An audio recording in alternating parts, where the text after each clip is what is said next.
La iglesia Jorge Saldívar, que nos trae la palabra de Dios.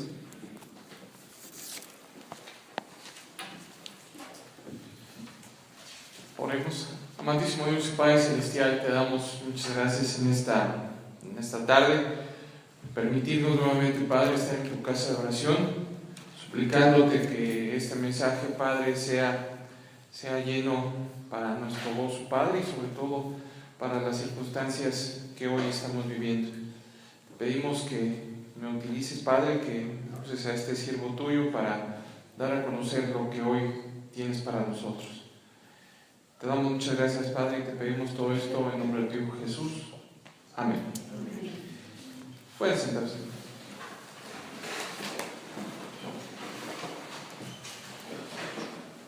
El día de hoy, la sociedad, sobre todo la sociedad mexicana, vive nuevos tiempos, vive nuevas situaciones a raíz de tanto los acontecimientos políticos que en últimas semanas han transcurrido. Si bien es cierto, hoy las cosas se pueden ver de manera distinta y nosotros como cristianos, como hijos de Dios, tenemos que establecer un proceso de reflexión respecto de qué está pasando en el entorno que estamos viviendo. Y la palabra del Señor en Romanos 12, del versículo 9 en adelante, nos da una serie de lineamientos que están en relación a cómo debemos de estar viviendo y cuál debe de ser nuestra conducta al día de hoy. Simple y sencillamente comentamos la parte política como una mera referencia y que que así han sucedido las cosas y así Dios ha querido que pasen. Pero la situación, si nosotros la situación social quisiéramos establecerla en un diagnóstico, la verdad es que las cosas no pintan nada bien. Hoy tenemos edificios más altos, pero nuestra paciencia termina siendo más baja, cada vez nos desesperamos más. Cada vez la ciencia genera mayores medicamentos, pero el bienestar de las personas es menor. Podemos decir que hoy gastamos más, tenemos más ingresos, pero cada vez tenemos menos. De esa misma manera también estamos comprando más cosas, pero menos tenemos cosas que menos nos llenan. Hoy la gente llega a tener más información, pero tiene menos juicio y menos análisis. Hoy vivimos en un momento de velocidad en donde las cosas podemos enterarnos de manera muy rápida. Pero ¿qué pasa? Nuestra desesperación y nuestra molestia es más rápida. Cada vez leemos menos y vemos otras accesos a información como es la televisión y perdemos esa capacidad de análisis. Aprendemos a ganarnos la vida, les enseñamos a nuestros hijos a ganarse la vida, pero no les enseñamos cómo deben de vivirla. Planeamos más, logramos menos. Hoy tenemos más cantidad de cosas, pero tenemos menos calidad de las mismas. Vivimos en la época en donde la gente tiene tenemos dos o tres trabajos, pero al final del día no rinde el dinero. ¿Esto qué nos genera? Nos genera y nos indica que podremos estar estableciendo que tenemos problemas en relación a una bancarrota interna. Esto es, nuestra moralidad o la manera en cómo vivir, a veces la hemos establecido como muy light o la hemos señalado desde una perspectiva muy sencilla. Nos estamos acomodando.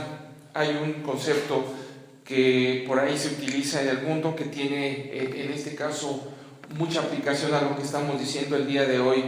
Estamos veleteando, estamos jugando la veleta. Y la veleta implica de una otra manera que nos acomodamos como esté las olas y como esté la corriente, ¿no? Si la corriente está de un lado, pues nos acomodamos de ese lado, y si se va del otro lado, nos estamos acomodando del otro lado. Pero ¿por qué está pasando esto? ¿Qué está sucediendo en nosotros? ¿Qué está sucediendo en los hogares cristianos? ¿Qué está sucediendo con los hermanos que algún día vimos en esta casa o vimos en algunas otras casas del Señor y hoy no están aquí? ¿Por qué se fueron? ¿Qué fue lo que aconteció? ¿Cuándo se relajaron? ¿Cuándo pasaron las cosas así? Pasaron, hermanos, cuando ellos simple y sencillamente permitieron acomodarse a los acontecimientos que iban estableciéndose. Hoy vivimos en una circunstancia de desesperanza. Si bien es cierto, en próximos meses, en este caso, viviremos un nuevo gobierno, y siendo muy respetuosos tanto de la ley de no establecer principios ni doctrinas políticas, pero las cosas no van a cambiar a partir del 1 de diciembre si nosotros no cambiamos. Esto no es un renacer. Simple y sencillamente nosotros tenemos que establecer que hoy nuestra conducta como cristianos tiene que ser diferente. La única esperanza, hermanos, lo único que nos puede dar nuevos bríos es la lectura de su palabra. Ahí nosotros podemos encontrar esos días del retorno al Señor. Podemos encontrar esta situación de nuestro primer amor, de las veces la vez que pudimos conocer al Señor, los que tuvimos la posibilidad de conocerlo y no nacer en un hogar cristiano, y los que, bueno, por circunstancias o acontecimientos tuvieron que enfrentarse a lo que es la problemática del día a día. La única esperanza, como les comentaba, mis estimados hermanos, es la palabra del Señor, es el conocimiento del Señor, y es lo único que vale la pena. En el versículo número 9, Romanos 12:9, dice así: que el amor sea sin fingimiento, aborrecer lo malo según lo bueno. Hay mucha gente que deja de acudir a las iglesias, que deja de acudir a los centros cristianos. ¿Por qué? Porque no entendió que antes de lo que ellos piensen o antes de lo que ellos crean, siempre debe de estar el amor hacia los demás. Puede ser gente que no nos caiga bien, puede ser que de una otra manera las circunstancias que están alrededor de la organización no sean las idóneas según nuestro criterio, y es ahí donde está el problema. Nosotros le estamos dando más peso a nuestra sabiduría mundana que a la sabiduría específicamente ¿de qué? De la palabra del Señor. ¿Qué es lo que ha acontecido? ¿Qué es lo que pasa con la gente que estudia mucho, que cada vez lee más cosas, que tiene más acceso a información? Permite que el conocimiento mundano desplace al conocimiento a la palabra. La palabra es fe, la palabra es viva, la palabra es simple y sencillamente una situación que ha modificado la vida de muchos hombres a nivel histórico. Pero ¿qué ha pasado? Hoy, ¿por qué no tiene una representatividad para los hombres, para los que han conocido la palabra del Señor? No tiene una representatividad. ¿Por qué? Porque han permitido que su corazón se llene de conocimiento, probablemente sí conocimiento científico, probablemente conocimiento que puedan ellos establecer como un conocimiento de verdad, pero deben de entender que todo conocimiento se tiene que basar y tiene que estar sustentado en la palabra del Señor, tiene que estar sustentado en las Sagradas Escrituras, y es ahí donde se aligeran y donde empiezan a ser egoístas. La persona egoísta ríe y llora de sus penas. El creyente, ¿qué hace? El creyente simple y sencillamente lo que hace y entiende que debe de ver por los demás. Pero ¿por qué ha pasado esto, hermanos? ¿A dónde hemos llegado o a dónde ha sucedido esta circunstancia? Hay mucha gente que tiene dones que el Señor les da y los utiliza para el mal, o no los utiliza de manera correcta. Cuando nos dijeron que conocer al Señor iba a ser la mejor decisión, sobre todo para los que no conocimos y no nacimos en un hogar cristiano, era la mejor decisión que podíamos tener en nuestra vida, ¿qué pasó? O sea, no solamente es aceptar al Señor, sino el pago anual, el vivir en su comunión es complejo. La vida del cristiano no es un camino lleno de limpieza, sin sobresaltos. Es lo contrario. Las pruebas nos estarán perfeccionando. El Señor nos perfecciona y nos va moldeando como el alfarero a la vasija. Y hay muchos que no están dispuestos a pagar ese precio. Hay muchos que no están dispuestos a ser valientes y enfrentar sus retos, enfrentar sus miedos. es mucho más fácil allegarse e irse hacia otro lado. ¿Cómo debe de vivir una persona que se ha consagrado? ¿Cómo debe de vivir una persona que no permita deslizarse hacia esta situación? Debemos siempre, hermanos, estar buscando el beneficio y estar buscando, corrijo el concepto, debemos de estar pendientes de nuestros hermanos. Nosotros tenemos la gran fortuna en esta casa y en los templos de oración en donde se predica la sana doctrina de tener hermanos en la fe, y muchos de esos hermanos son de sangre, pero algunos de esos, o la gran mayoría, no son hermanos de sangre, son hermanos de comunión, y sabemos qué le pasa, sabemos qué les duele, sabemos qué acontece. Hoy las herramientas tecnológicas se utilizan ¿para qué? También no se utilizan solo para lo malo, se utilizan para lo bueno. Y hoy ustedes, las diferentes estructuras de la iglesia, como es el de las mujeres, el de los hombres, el ministerio musical, se van enterando ustedes de los acontecimientos que cada uno va teniendo en nuestras familias, y nos ponemos a orar unos por otros. Alguien sale de viaje, alguien se enfermó, y nosotros nos preocupamos, y no es de mi familia, pero ¿qué? La palabra del Señor manda a decirnos: el amor que sea sin fingimiento, aborrecer lo malo según lo bueno. Y si para mi hermano hoy, que tiene esta necesidad porque tiene un familiar enfermo, o porque alguno de sus miembros de su familia está viajando o tiene esa zozobra, nos queda a nosotros orar por él y pedirle al Señor que lo cuide y que permita su entrada y su salida de manera correcta. Ese es el amor, en este caso no fingido, hermanos. El verdadero amor está en el servicio. La diferencia de opiniones puede estar presente, podemos pensar de manera distinta, pero hay una comunión que nunca debemos perder, y esa comunión es la palabra del Señor y el bienestar en el otro. Por supuesto que seguramente ha habido gente que a lo mejor no nos cae bien aquí en la iglesia o en alguna otra situación o en el ámbito hasta incluso laboral, pero ¿qué pasa? Nosotros tenemos que tener un amor no fingido hacia ellos, un amor específicamente sin fingimientos. Hay un mandamiento importante que algunos autores y algunos que interpretan la palabra del Señor señalan que es uno de los mandamientos más importantes, que lo tenemos en Mateo 22:37. Mateo 22:37. La palabra del Señor dice así: Jesús le dijo: amarás al Señor tu Dios con todo tu corazón y toda tu alma y con toda tu mente. La palabra no te dice, amarás al Señor tu Dios con todo tu corazón y con toda tu alma y con toda tu mente. No te está diciendo la palabra del Señor que interpretes esto, o que a veces lo hagas o no lo hagas. Este es uno de los mandamientos más grandes. Y por supuesto, y amarás a tu prójimo como a ti mismo. Esto tiene que reforzar nuestro corazón hoy en el mundo que vivimos de rapidez, pero no de análisis. En el mundo que estamos viviendo desde la satisfacción personal, viendo más la necesidad individual que la necesidad colectiva. Hemos dejado de pasar y hemos educado mal a nuestra gente. La sociedad ha educado mal a los miembros de la misma, diciendo: lo más importante es la satisfacción mía, lo demás no me importa. La palabra del Señor es clara en esa referencia, en esa circunstancia.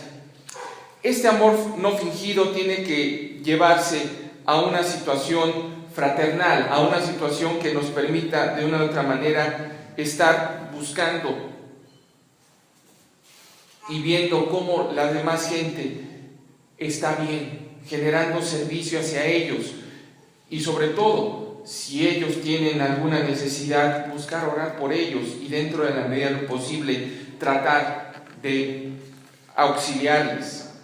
Ahora bien, en el versículo número 10 dice la palabra del Señor: amaos unos a los otros con amor fraternal, en cuanto a honra, prefiriéndose unos a los otros. amaos unos a los otros con amor fraternal en cuanto a su honra. ¿Qué podremos en este caso decir al respecto de esta situación? En el versículo número 10, la palabra del Señor nos hace referencia a que debemos de tener un amor no fingido, cuidar específicamente nuestra famosa ambición propia, y debemos de ser muy precavidos, hermanos, en no generar dentro de las estructuras cristianas un proceso de lucimiento, una conducta no deseada en estricto sentido, sino simple y sencillamente, como lo decía el versículo anterior, generar un proceso de servicio hacia los demás, ¿sí? Y este servicio nos permita de una u otra manera darlo de corazón y no ser, en este caso, un concepto que para mucha gente lo considera hasta como ofensivo, no ser hipócrita, no ser, en este caso, de doble cara. La palabra hipócrita es una palabra que está referida en el griego y que se utilizaba mucho en el teatro. Estaba yo en la preparación del mensaje viendo que en el teatro, en este caso, romano, dije griego, me parece, en el teatro romano, los actores anteriormente no tenían lo que las referencias y los apoyos visuales como hoy los tienen en el teatro, ¿no? En el teatro actual ves cómo baja un telón, suben, etcétera, generan la ambientación de una de otra manera. El anterior teatro romano no era así, ¿por qué? Pues porque no había esas condiciones. Entonces los actores actuaban a través de caretas, ¿sí? Entonces hacían una especie de máscara o careta e iban actuando, y un mismo actor podía representar varios personajes. Se ponía una careta y hablaba conforme al personaje. Tenía que ver otro personaje, se quitaba esa careta y se ponía otra de las que tenía que representar. Nosotros no tenemos que tener esa doble cara. Qué mejor, hermanos, que el mundo, que la gente que no conoce al Señor reconozca específicamente que somos los mismos aquí y en el trabajo, que somos las mismas personas y que no tenemos una doble conducta al respecto. Eso es una manera también de dar testimonio. Nosotros tenemos que de otra manera tener cuidado con esta situación, porque en algunas ocasiones nos gana, hermanos, nos gana esta necesidad de proteger a los demás. Cuenta una historia que está el entrenador deportivo analizando a quiénes va a seleccionar para el siguiente nivel o la siguiente selección de actividades. Y dentro, en este caso, de los niños que tiene que seleccionar está uno de sus hijos. Y él, pidiéndole perdón al Señor, le desea específicamente que uno de los niños que está jugando ahí, que no es su hijo, le vaya mal para poder elegir a su hijo. Esta actitud, por supuesto, no es la que agrada al Señor. Nosotros tenemos que tener un auténtico amor hacia los demás y debemos de buscar vivir una vida caracterizada por la absoluta moralidad. Sabemos de que vivimos en el mundo, sabemos que nos relacionamos con gente que tiene conductas indeseables y que tiene conductas contrarias a lo que dice la palabra del Señor. Pero no porque vivamos en esa situación significa que nosotros vamos a aceptar o vamos a ser igual que ellos. Tenemos que aborrecer el mal, hermanos, porque si no detestamos el mal, ¿qué va a pasar? El día de mañana podemos ser parte de él. Tenemos que detestarlo. Esa es nuestra defensa segura. Y si no, como les decía, seremos parte de ellos. Vivimos en el mundo, sabemos qué es lo bueno, sabemos qué es lo malo, pero nunca debemos específicamente involucrarnos en los mismos. Cuando al principio de este mensaje les comentaba que hoy vivimos en una circunstancia de desliz y de repente generamos como que nos vamos acomodando, ¿sí? Vamos veleteando, vamos tolerando ciertas conductas y primero esas conductas las aguantamos, ¿sí? Las vemos como vamos. Vivimos en un mundo distinto y la gente piensa de manera diferente y bueno, pues me lo aguanto, ¿no? Ya después compadecemos, pobrecito o pobrecita, ya está padeciendo esto, ¿no? Y sabemos que está en contra de las cosas. Y ya después pues ya abrazamos el mal, ya abrazamos el vicio y pues ya estamos aquí, ya estamos adentro, ¿no? Ya cuando nos damos cuenta y hacemos un examen de conciencia, sí, pues ya me vi involucrado. ¿Por qué fue esto, hermanos? Porque hoy específicamente nos dejamos que el entorno nos jale. Y si no, vean cuántos jóvenes hay en esta iglesia. Vean las sociedades cristianas, que históricamente se decían que eran sociedades grandes y que iban y tenían comunión, etc. Aquí en este presbiterio hemos visto esfuerzos interesantes. Desgraciadamente no han llegado a lo que deben de llegar, de jóvenes tratando de generar una unión de todas las iglesias. ¿Y por qué no se da? Porque aguantaron, compadecieron, abrazaron y hoy están adentro. Y esa es la terrible realidad, hermanos, que vivimos el día de hoy. Hay que detestar el mal, no hay que detestar a la persona. La persona está en problemas. ¿Por qué? Porque el enemigo ha penetrado sus más amplios pensamientos, ha penetrado su corazón y hoy lo tiene ¿qué? Lo tiene dominado. ¿Qué hay que hacer? Pues aferrarse a lo bueno, hermanos, aferrarse al conocimiento, a la palabra y hacerles entender el día de hoy a los jóvenes, a la gente que no conoce al Señor o que se ha deslizado, que siempre habrá una esperanza. Y esa tendencia también ha llevado a muchos hermanos a irse acomodando. No pasa nada una vez, ¿qué puede acontecer? Después me repongo, etc. Pero es una lucha, hermanos, es una lucha interna. Y esa lucha solamente la vamos a poder ganar cuando el Señor esté en nuestro corazón.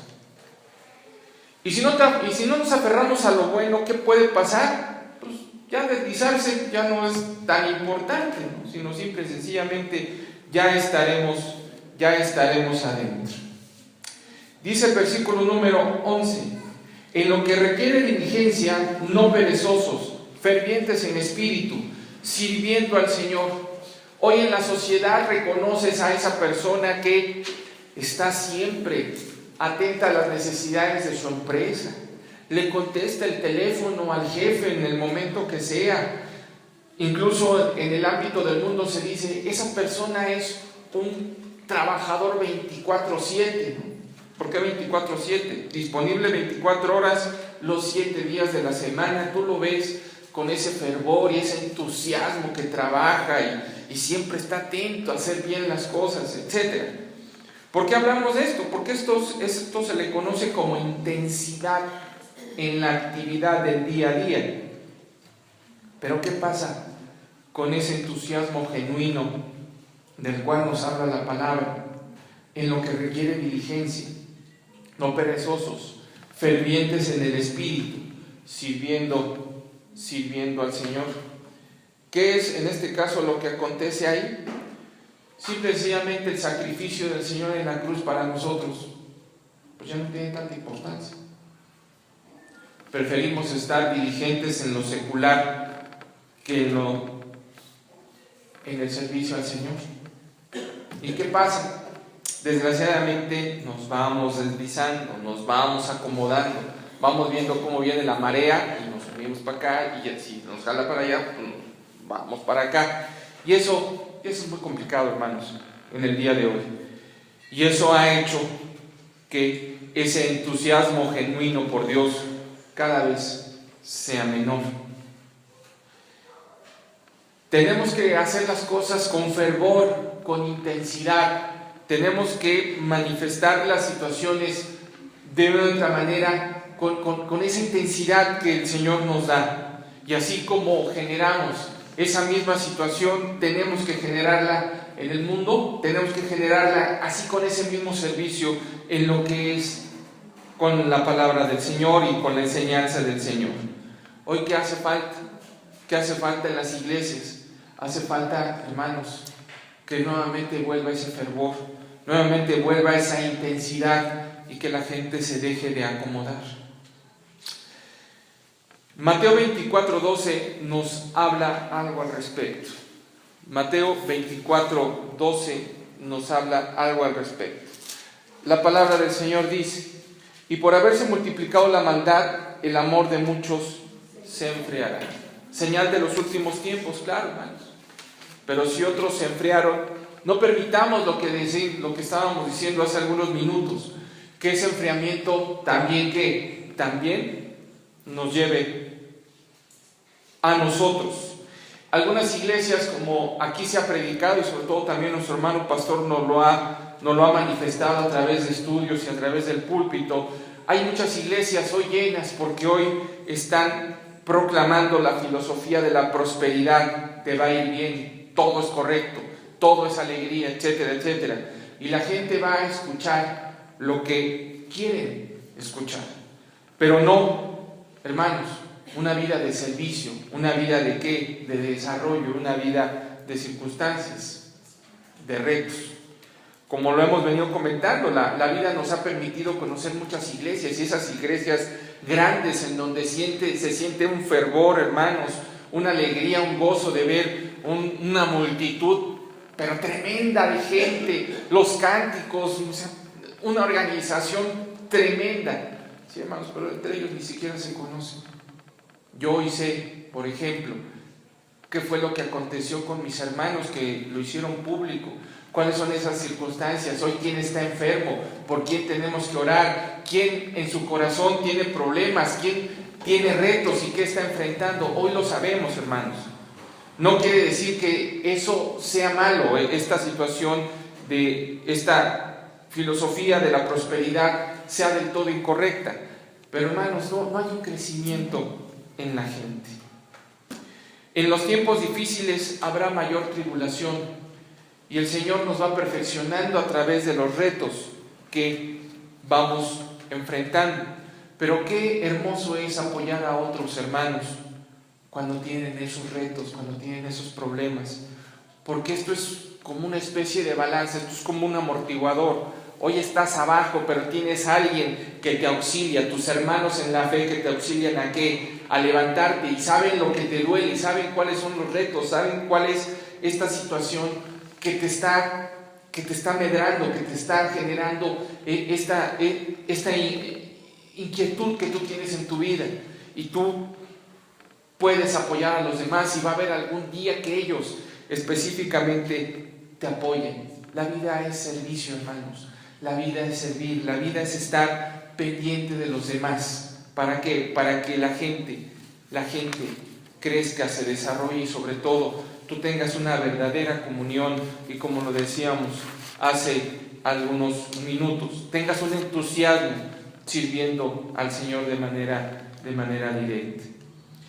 Gálatas 6:10 nos dice algo al respecto.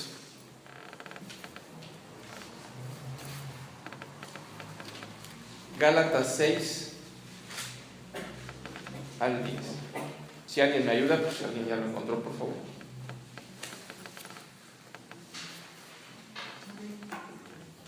Así que según tengamos oportunidad, hagamos bien a todos y mayormente a los de la familia de la fe.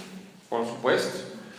Gracias, hermana. La vida me ha permitido, hermanos, vivir circunstancias que yo jamás pensé vivir. Y en el empleo en donde me encuentro me ha tocado contratar personal.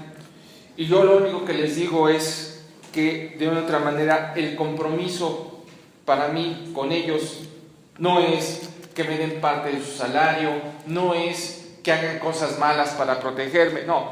Lo único que yo les pido es un compromiso laboral y que hagan bien sus cosas. Y que las personas que los recomendaron, o que si yo estoy intentando auxiliarlos, lo único que yo les pido y mi compromiso, lo que les exijo a ellos es que trabajen. Y se ha beneficiado mucha gente al respecto, hermanos. Han tenido la posibilidad de llevar sustento a su familia y poder enfrentar cosas complejas. ¿Y qué pasa? Absolutamente nada, hermanos. Simple y sencillamente hacer el bien y tratar de ayudar a los demás. Tratando de ¿qué? De ser hospitalarios, como también lo dice la palabra, en este caso, del Señor. Dice en el versículo 10, Romanos 12:10, amamos unos a los otros con amor fraternal, en cuanto a honra, prefiriendo unos a los otros, en lo que requiere diligencia, no perezosos, fervientes en espíritu, sirviendo al Señor, gozosos en la esperanza, sufridos en la tribulación, constantes en la oración, compartiendo para las necesidades de los santos, practicando la hospitalidad. La historia relata, hermanos, que antes no había hoteles, no había centros en donde uno podría llegar, como el día de hoy, que llevas tu maleta, eliges tu cuarto en función de tus necesidades y tienes todo lo necesario para poder estar ese día o esa noche de viaje. Anteriormente, la gente tenía que pedirle posada y hospitalidad ¿a quién? Pues a la gente que vivía, y llegar y solicitar ¿qué? El apoyo al respecto. Y la historia relata que había gente, hermanos, que generaba ese apoyo y esa gestión de invitar a la gente a comer y sobre todo compartir un poco de lo que se tiene. Una de las cosas que más me llama aquí la atención y siempre me ha llamado aquí en la iglesia, hermanos, es que cuando hay alguna comida o hay algún evento en la cual las hermanas han preparado algo y hay gente nueva, la gente nueva se queda y llega a comer y probablemente sea la única vez que venga a este templo. Y lo que dicen algunos interpretadores de la palabra, y de esas personas que han venido, alguna de ellas habrá sido un ángel, alguna de ellas habrá sido una manera de que el Señor nos mandó para ver cómo estaba nuestra hospitalidad, nuestra comunión. La verdad es que no lo sabemos, hermanos, pero simple y sencillamente una de las características, como lo han dicho algunos hermanos que han predicado en este púlpito y que vienen de otra iglesia, es una iglesia que se caracteriza ¿por qué? Por ese corazón y esa mano abierta a toda persona que viene. Y esa podemos referenciarla como un corazón abierto, hermanos. Y ese corazón abierto nos permite que, incluso, como lo dice también la palabra del Señor, amar a nuestros enemigos y hacer el bien a los que nos aborrecen. Sé que es muy difícil el día de hoy cuando la mente nos gana y a veces es un poco como los niños, ¿no? De que el niño entre hermanos ya me pegó y le pego, ¿no? Y ya me pegó y le regreso el golpe y hasta que ya intervienen los papás y dicen ya están los dos, pero es que él empezó, sí, pero él siguió, ¿no? Y es una situación que es un tanto complicado generar. Yo me imagino un poco esta parte y quiero representarla de esta manera, pero el amar a los enemigos hoy es muy complejo, hermanos, porque es gente que nos ha hecho daño, hay gente que de una otra manera nos señala, pero nosotros tenemos que trabajar en eso, hermanos, porque la palabra nos manda en el versículo 14 diciendo: bendecid a los que os persiguen, bendecid y no maldigáis. Es decir, bendecirlos pero con corazón, porque ya en el mundo, tristemente, hermanos, se utiliza el concepto Dios te bendiga como un concepto de insulto, y a lo mejor nosotros lo contextualizamos bien porque tratamos de tener una vida en comunión, etcétera. Pero en el mundo el decir Dios te bendiga es una manera de decir una de las peores groserías que se dice en el mundo y que por supuesto no voy a decir en este momento. Pero sí tenemos que encontrar el contexto y sobre todo el alcance de lo que es el bendecir a otros. E incluso el versículo 14 nos lo repite 2 veces. Dice: bendecid a los que persiguen. Bendecid, es decir, síguelos bendiciendo y no los maldigáis, ¿no? Entonces, en esta situación, en esta referencia, ¿qué tenemos que hacer, mis estimados hermanos?